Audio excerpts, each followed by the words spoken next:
possible that says a lot about me, but my favourite time of day is when I wake up and I get to have a coffee. I have a double espresso. I have the Chiaro flavour from Nespresso. Anyway, first things first, I'm going to do my eyebrows. So I want to talk about something for a second.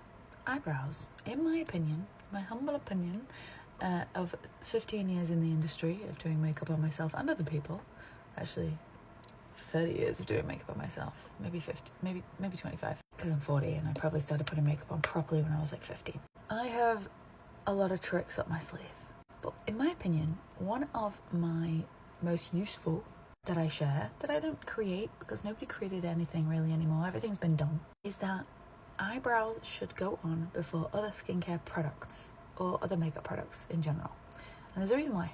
Your eyebrows are a foundation element of the face. Therefore, we don't typically want them to look like they've got makeup in them.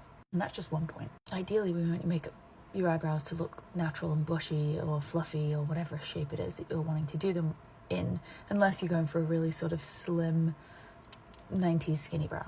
Different story, different day. And so by putting the eyebrow makeup on at the point in which there's nothing else on the face, foundation, skincare, etc., they look more genuine and more real because they're going on this bare naked surface. But the real benefit is that your skincare will affect how your eyebrow makeup wears and how it applies.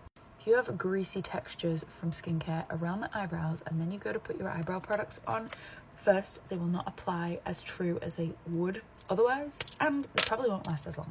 I'm using the Benefit, and this is not Benefit at all, this is Maybelline Build Brow in the shade Deep Brown. And I really like this one for the sake that it gives really nice hair-like strokes. At first I didn't like this side, I thought it was like, meh, but I actually kind of do. It's kind of got a nice, good medium hold. And if you're at all like me and you overplucked your eyebrows into oblivion when you were 15 because you wanted to, I don't know, look like Drew Barrymore or something, and they never grew back, do not go to the areas first where you are dense. Yes, I am playing in this zone first, however, I'm going where I already don't have hair because I don't need to put more hair-like strokes where I already have hair. And then I'm going to go under here and start to slowly feather in the framework.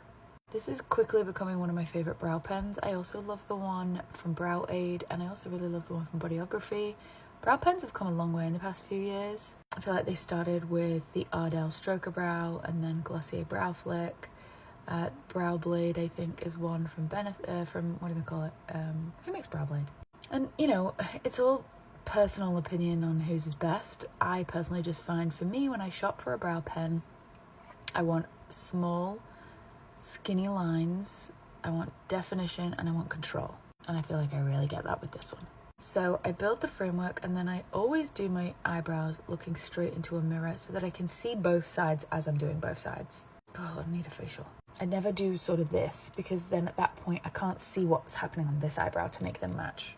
However, I am very much a your eyebrows are sisters not twins person, but that's just me. I think it looks okay if they're not identically matching, but I do want them to be going in the same direction.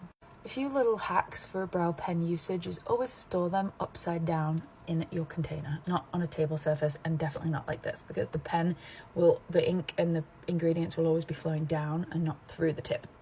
And then when I'm actually drawing on the hair-like strokes, you'll see that the pen is always sort of pointed down toward the brow as opposed to like this. Ergonomically, it doesn't make sense. You want the pen to sort of be up or pointing down towards your nose. So once I've got the sort of bottom part of the brow on is when I'll sort of go in and finesse and add a few extra bits that either give them that fluffy look or that sort of make them match. And that's kind of all I do.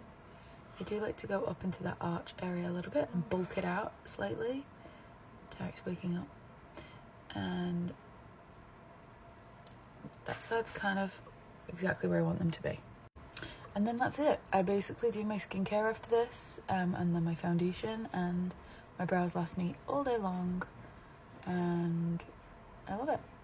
And that's it. Pop any questions in the comments below.